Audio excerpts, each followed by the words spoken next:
Hello there, Star Wars toy fans. This is Jim, and thanks again for taking the time to stop by my channel. Well, I wanted to share with you one of my latest acquisitions. Believe it or not, it happens to be this T-16 Skyhopper that came out in 96, 97.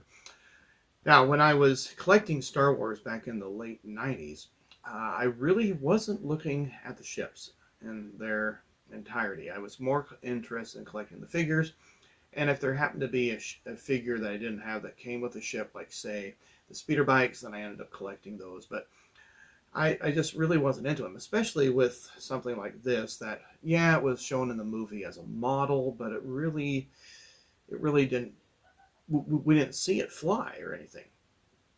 And it wasn't until we bought the GameCube game of the Star Wars Rogue Squadron that we actually got to, you have to fly this, you have to learn to fly that ship.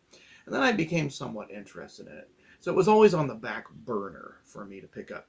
But then prices went up. I'd look on eBay and they were running for $35. And I'm like, I just don't want to spend that much. There's always something else to spend the money on the limited budget that I have.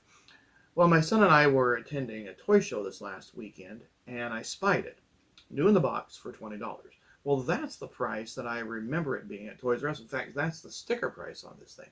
And so I thought, I've waited long enough. For $20, I can do this. And so I wanted to share for you the video that about this ship, that it's really quite a cool ship when you think about the play value that it has. So welcome, and we'll get started rolling. So we'll take a look at the box art here, and you can see it says 2 vehicles in one with detachable cockpit, shows a missile firing. There's the original price there from Kmart in 1999, and there's the sticker price that I paid. There's the end. You can see the back side, and it shows some of the ships that Hasbro was producing. So obviously this is post Shadows of the Empire, because it's got a green box here. Even though it says 1996, we know that the purple Shadows of the Empire came out in 96. So this probably was, in all likelihood, came out in 97. And there it shows some of the corny deluxe figures, and there's some more of the Shadows of the Empire figures there. And of course, I could be correct. I could be wrong. Maybe this did come out in 96, as the copyright says. Then you see the end cap there. And there's this end, and there's that end. Well, let's go ahead and take a look at the instructions. And the instructions happen to be inside the box. As I was opening this up, I wanted to point this out. Here's a carryover from the 80s Kenner, the We Really Do Care logo. It was fairly nicely packed.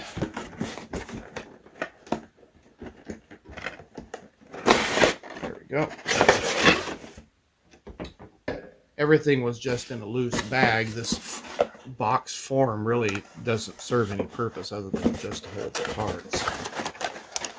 But it's not like it's holding them in this particular shape, like some of the boxes do.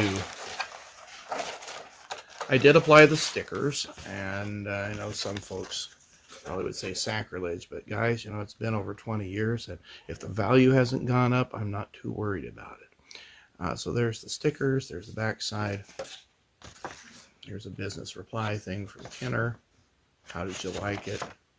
Mr. Walter Davis. I wonder if he's still around. I kind of doubt he's working for Kenner. It came with a little catalog there. Starting lineup, things that were popular. So it does have Shadows of the Empire. That's interesting. There's some of the ships from the time. My daughter's playing a video game very intently next door. So if you hear some screaming, that's her. All right, let's take a look at the instructions. So this is just a single 8.5 by 11 sheet of paper, and it's okay as far as placement of stickers go, but it's not really highly detailed. The drawings here do not really match the drawing or the molding on the ship. It's close, but you're like, okay, where does that triangle go exactly?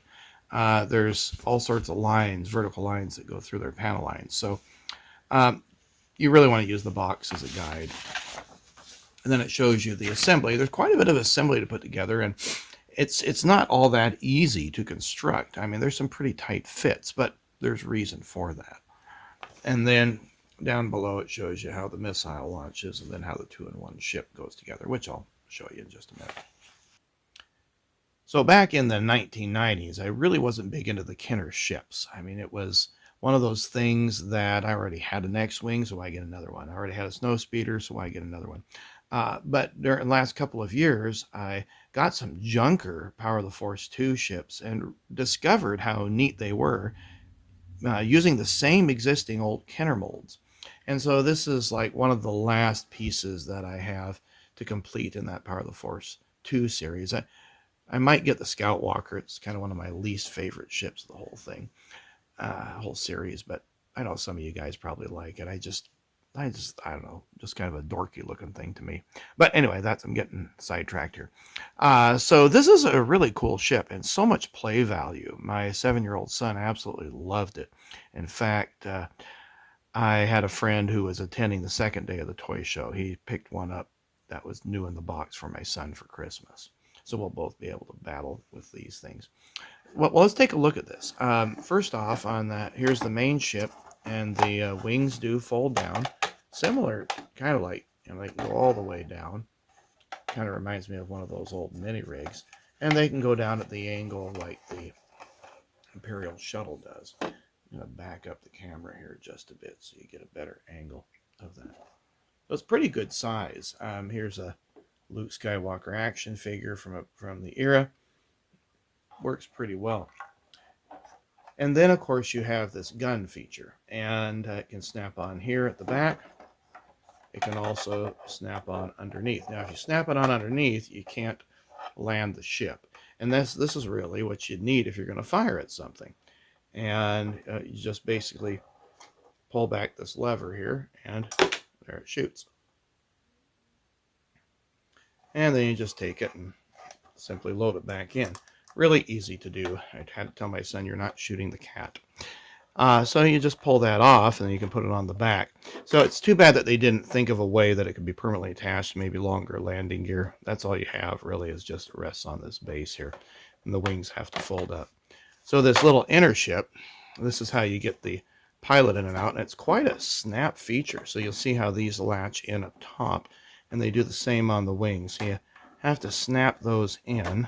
So it's almost like, these would be like the ailerons on the ship, and it's quite a snug little fit in there.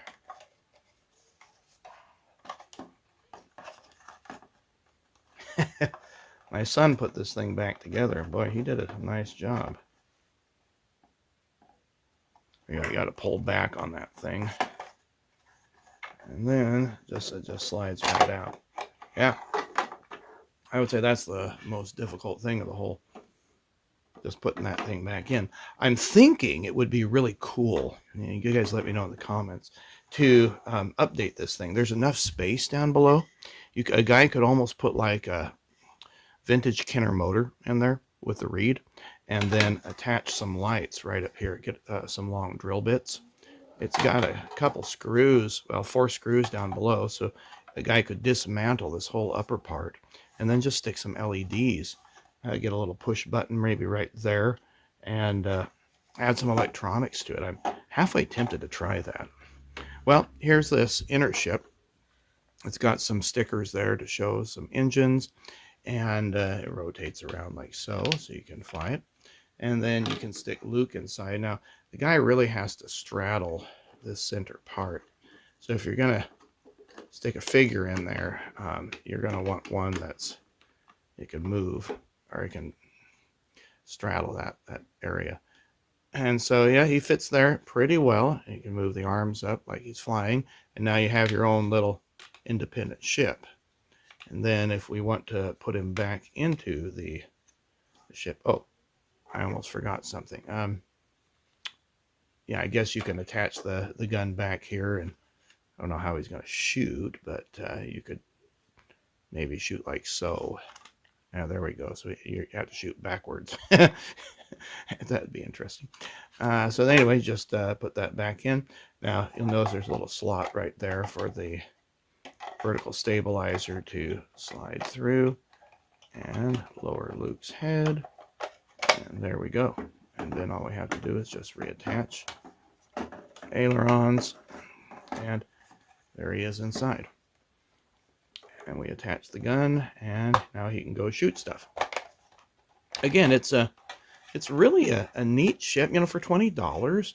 I think this is going to have a lot of play value. I think he'll really like it, and I'm glad to have it in my collection. Now, just in case you're wondering how the size compares to the Imperial Shuttle, the Imperial Shuttle just absolutely dwarfs this little ship right there. There really is no comparison between the two. And if you don't have one of these, they're expensive, but they're absolutely awesome. One of the things you can do, I've done some repair videos on them, and you're welcome to check those out. I'll try to leave a link in the description for you. Well, if you like this video, please give it a thumbs up. If you're new to the channel, please feel free to subscribe. We're getting some new members every day, and that's exciting. I try to share as much content as I can, vintage Star Wars stuff, mostly from the Kenner era, but it's really what interests me. So take care, and we'll see you on a future video.